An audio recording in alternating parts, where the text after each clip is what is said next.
hear better. Something was down there, a sound that didn't belong. And then it was gone, yielding to the other squeals and grunts and songs of the ocean as quickly as it had arisen.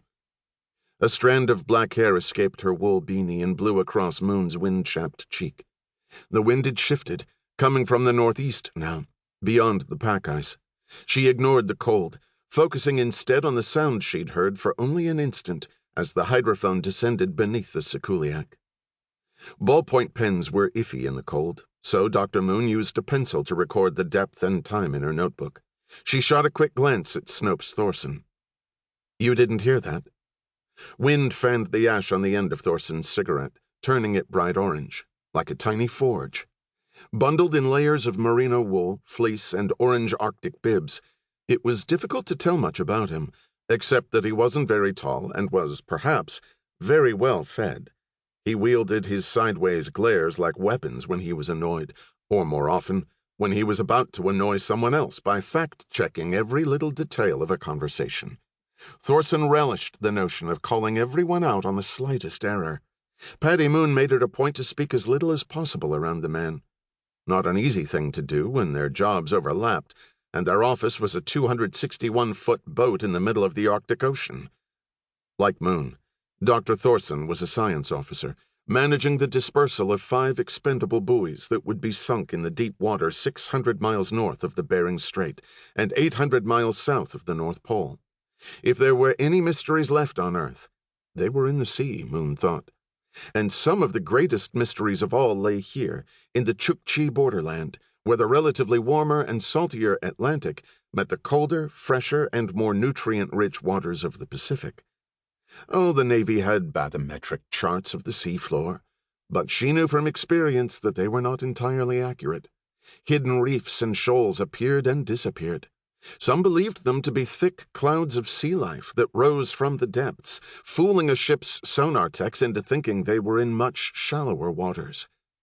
No matter where one stood on climate change, there was no denying that the Arctic Ocean was opening to more and more sea traffic during summer months, cutting the delivery time of fossil fuels from ports in Russia and the North Slope of Alaska to the rest of the world by as much as 2/3.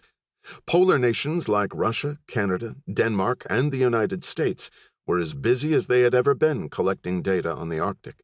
Even China had edged into the game, arguing that they were a near-polar nation and going so far as to plant a CCP flag beneath the ice on the sea floor. Other countries had laughed this off as a stunt, but everyone worked to enhance their own capabilities on and under the ice. Where there were ships of commerce, there were also ships of war. Dr. Moon noted the hydrophone's depth at the time she'd first heard the noise, 215 feet, but descending rapidly as the buoy and her underwater mic dropped toward the seafloors on the Kevlar cable.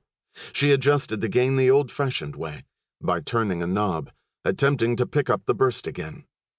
"A passing whale," Thorson said, his cigarette bobbing between his lips. "Sound can travel 4.3 times faster in water. Whatever you heard could be miles from here."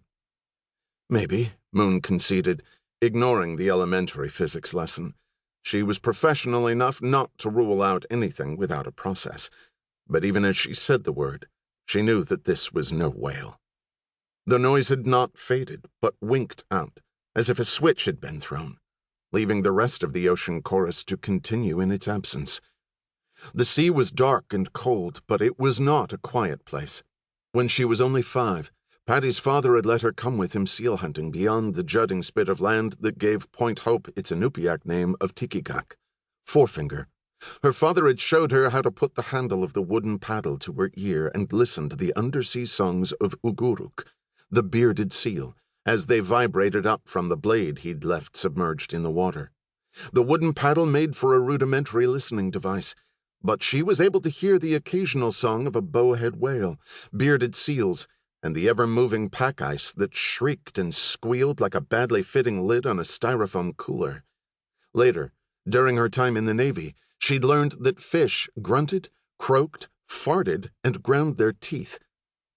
"Pack ice," Thorson offered, sullen, but wanting to guess correctly before she did. She shook her head. "I'd still be hearing it if it was ice."